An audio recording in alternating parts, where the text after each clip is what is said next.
Terima kasih Vanessa. Baik, sekarang kita bersama Mak Dia Sahlan akan membawakan perkembangan berita dari Sabah dan antara yang menarik juga mengenai program imunisasi COVID-19 kebangsaan yang menyaksikan seramai 5,158 anggota keselamatan menyempurnakan suntikan vaksin dos kedua. Perinciannya terus saja bersama Muhammad Dia. Silakan. Baik, terima kasih Muhammad Syah di Angkasa Puri. Assalamualaikum dan salam sejahtera.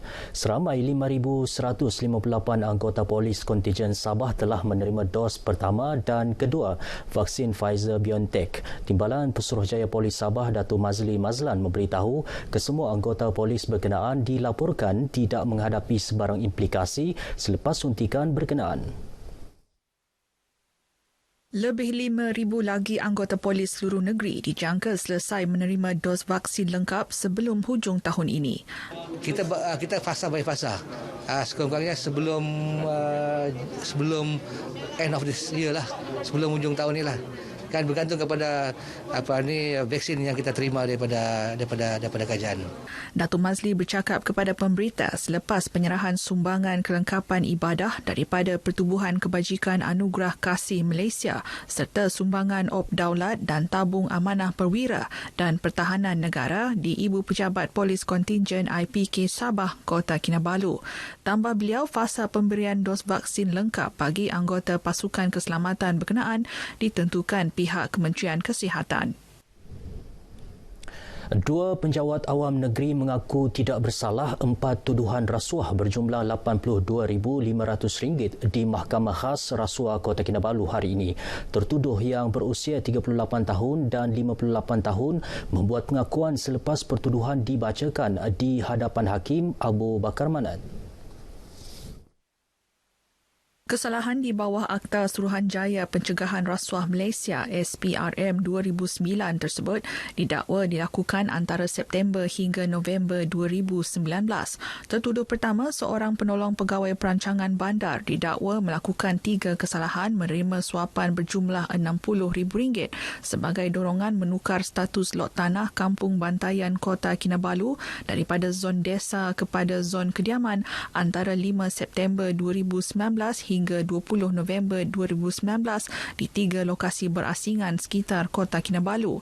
Sementara tertuduh kedua, seorang ketua penolong pengarah, dituduh menerima suapan berjumlah RM22,500 daripada tertuduh pertama bagi menandatangani surat pengesahan zon kediaman sebuah lot tanah di Kampung Bantayan Kota Kinabalu pada 20 November 2019. Mahkamah membenarkan tertuduh pertama diikat jamin RM20,000 manakala tertuduh kedua diikat jamin RM15,000 dan diarah menyerahkan pasport serta melapor diri setiap 2 bulan di pejabat SPRM. Tarikh sebutan semula kes tertuduh pertama dan kedua masing-masing ditetapkan pada 27 dan 24 Mei depan. Pendakwaan dikendalikan Pegawai Pendakwa Raya SPRM Clementine Severinos, sementara tertuduh diwakili Peguam Nabila Nur Sahar dan PJ Pereira.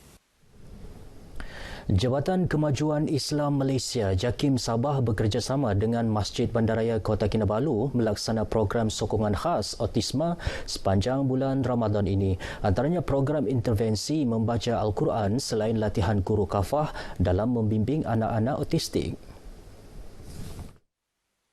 Penolong Pengarah Kanan Unit Komunikasi Korporat JAKIM Sabah, Ustazah Hajah Nordianah Alwi berkata, aktiviti tersebut bertujuan memberi pendidikan khususnya kepada ibu bapa kanak-kanak berkeperluan khas ini mengenai amalan yang boleh dilakukan mereka dalam bulan mulia ini. Beliau yang ditemui selepas menjadi tetamu rancangan TV Kami Bah ini di Kompleks Bersepadu KKMM Kota Kinabalu berkata, latihan secara konsisten penting dalam melatih golongan berkenaan berpuasa selain memastikan aspek pemakanan dijaga dengan baik. Daripada segi hukum, mereka bukanlah mukallaf, ya, bukanlah orang yang diwajibkan berpuasa, ya. Sebab kita tahu keadaan mental mereka, sistem neuro lah. Saya lebih menyebut kepada kalau autism ni masalah neuro, tidak sama seperti mana insan biasa yang lain, ya. Mungkin ada keunikan di situ, ya. Ustazah Nordianah berharap ibu bapa terlibat secara aktif dalam mendidik anak-anak autistik bagi memastikan aspek pendidikan mereka berjalan lancar dibantu pihak sekolah, juruterapi dan hospital. Minat yang mendalam dalam bidang perniagaan mendorong seorang wanita di daerah Tuaran mencuburi penternakan itik penelur. Bermula dengan 10 ekor itik, Jessie Ambukon, 49 tahun, kini boleh berbangga kerana telur masin yang dihasilkan telah menembusi pasaran seluruh Sabah. Ikuti perkongsian usahawan berjaya ini bersama wartawan Gabriel Michael Staun.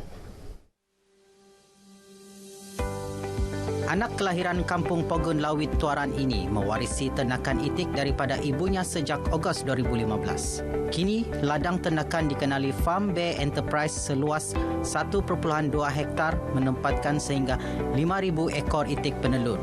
Dikendalikan bersama 7 orang pekerja, ladang ini berupaya menghasilkan lebih 1,800 telur masin sehari dengan pendapatan mencecah puluhan ribu ringgit sebulan. Menurut Jessie, bagi menghasilkan telur masin berkualiti, beliau sentiasa memastikan telur masin keluarannya melalui pemerapan selama 15 hari. Setakat ni produk kami pasar seluruh Sabah, di mana ada supermarket besar-besar, di situlah kami ada. Di mana dia buka outlet baru, di situlah kami ada. Penularan pandemik COVID-19 yang melanda seluruh dunia sejak awal tahun 2020 turut memberi cabaran kepada peniagaan telur masin Jessie. Sumber-sumber mentah iaitu baja tu kan dia naik sampai sekarang bah. Tiap-tiap bulan naik, tiap-tiap bulan naik. Jadi tapi harga tu kami tidak boleh kasih naik. Begitu. Jadi itu cabaran kami yang betul-betul parah lah untuk kami. Enggan mengalah, wanita yang pernah mendapat pengiktirafan sebagai usahawan berjaya tekun nasional dan pengusaha cemerlang Kementerian Pertanian dan Industri Makanan Sabah ini mempunyai perancangan jangka panjang. Selain berusaha menarik minat penyertaan usahawan muda, Jessie turut merancang mengembangkan perniagaannya sehingga menembusi pasaran antarabangsa. Untuk itu, beliau sentiasa mempersiapkan diri dengan mengikuti pelbagai kursus keusahawanan bagi memantapkan kemahiran yang dimiliki. Bermula dengan minat dan akhirnya menjadi antara usahawan telur masin yang berjaya di Sabah. Sesungguhnya kegigihan Jessie wajar dicontohi oleh usahawan wanita di negeri ini. Gabriel Staun, Berita RTM. Baik, sekian paparan dari Sabah petang ini. Saudara, bersama jayakan pelan imunisasi COVID-19 kebangsaan, daftar diri bersama keluarga dan rakan, lindung diri, lindung semua. Kembali semula bersama Muhammad Shah di Angkasa Puri. Silakan. Terima kasih Muhammad Dia.